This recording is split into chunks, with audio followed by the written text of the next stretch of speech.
प्रणाम सब गोटे के। जय मिथिला। हम प्रिया झा एकटा होली के गीत ल के एलहुं हैं तो अपने सब सुनबे आ सब गोटे के होली के बहुत बहुत शुभकामनाएं।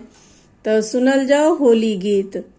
मिथिला में राम खेलत होरी, मिथिला में राम खेलत होरी, मिथिला में हो, मिथिला में हो, मिथिला में हो, मिथिला में हो,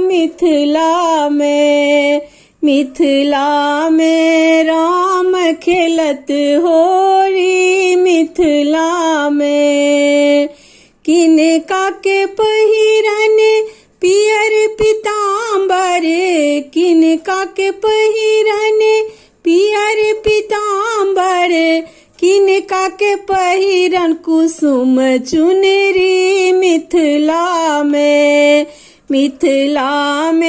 राम खेलत होरी, मिथिला में राम जी के पहिरन पियर पीताम्बर, राम जी के पहिरन पियर पीताम्बर, सीता जी के पहिरन कुसुम चुनरी, मिथिला